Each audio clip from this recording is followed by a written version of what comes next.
Mais enfin, chez Saint-Loup, de quelque façon que les défauts des parents se fussent combinés en une création nouvelle de qualité, régnait la plus charmante ouverture d'esprit et de cœur. Et alors il faut bien le dire à la gloire immortelle de la France, quand ces qualités-là se trouvent chez un pur Français, qu'il soit de l'aristocratie ou du peuple, elles fleurissent, s'épanouissent serait trop dire, car la mesure y persiste et la restriction, avec une grâce que l'étranger, si estimable soit-il, ne nous offre pas. Les qualités intelligentes et morales, certes les autres les possèdent aussi. Et s'il faut d'abord traverser ce qui déplaît, ce qui choque et ce qui fait sourire, elles ne sont pas moins précieuses. Mais c'est tout de même une jolie chose, et qui est peut-être exclusivement française, que ce qui est beau au jugement de l'équité, ce qui vaut selon l'esprit et le cœur, soit d'abord charmant aux yeux, coloré avec grâce, ciselé avec justesse, réalise aussi dans sa matière et dans sa forme la perfection intérieure. Je regardais Saint-Loup, et je me disais que c'est une jolie chose quand il n'y a pas de disgrâce physique pour servir de vestibule aux grâces intérieures et que les ailes du nez sont délicates et d'un dessin parfait comme celle des petits papillons qui se posent sur les fleurs des prairies autour de Combray.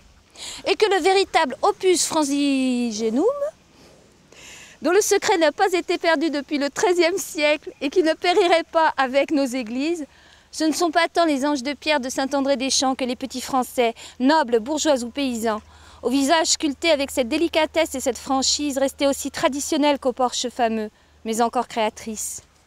Après être parti un instant pour veiller lui-même à la fermeture de la porte et à la commande du dîner, il insista beaucoup pour que nous pressions de la viande de boucherie. Les volailles n'étaient sans doute pas fameuses. Le patron revint nous dire que monsieur le prince de Foix aurait bien voulu que monsieur le marquis lui permît de venir dîner à une table près de lui. « Mais elles sont toutes prises, répondit Robert en voyant les tables qui bloquaient la mienne. Pour cela ne fait rien. Si cela pouvait être agréable à monsieur le marquis, il me serait bien facile de prier ces personnes de changer de place. Ce sont des choses que l'on peut faire pour monsieur le marquis. Mais c'est à toi de décider, me dit Saint-Loup. Foix est un bon garçon. Toi aussi, je ne sais pas s'il t'ennuiera, il est moins bête que beaucoup. Je répondis à Robert qu'il me plairait certainement, mais que pour une fois où je dînais avec lui, où je m'en sentais si heureux, j'aurais autant aimé que nous fussions seuls. « Ah, il a un manteau bien joli, monsieur le prince, dit le patron pendant notre délibération. « Oui, je le connais, répondit Saint-Loup. Je voulais raconter à Robert que monsieur de Charlus avait dissimulé à sa belle-sœur qu'il me connût et lui demandait quelle pouvait en être la raison. Mais j'en fus empêché par l'arrivée de monsieur de Foix. Venant pour voir si sa requête était accueillie, nous l'aperçûmes qui se tenait à 2 pas. Robert nous présenta, mais ne cacha pas à son ami qu'ayant à causer avec moi, il préférait qu'on nous laissât tranquilles. Le prince s'éloigna en ajoutant au salut d'adieu qu'il me fit un sourire qui montrait Saint-Loup et semblait s'excuser sur la volonté de celui-ci de la brièveté d'une présentation qu'il eût souhaité plus longue.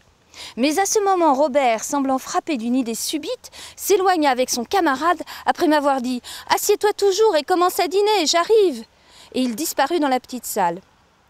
Je fus peiné d'entendre les jeunes gens chics que je ne connaissais pas raconter les histoires les plus ridicules et les plus malveillantes sur le jeune grand-duc héritier de Luxembourg, ex-comte de Nassau, que j'avais connu à Balbec et qui m'avait donné des preuves si délicates de sympathie pendant la maladie de ma grand-mère.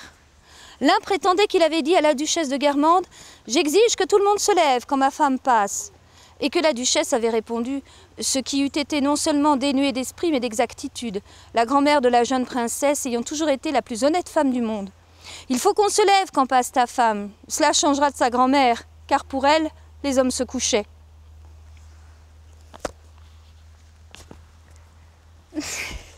Ça t'a plu? Je suis sûre que ça lui a plu. Hein, mon Al? Toi aussi, ça t'a plu? Ah, ma quenotte. Voilà.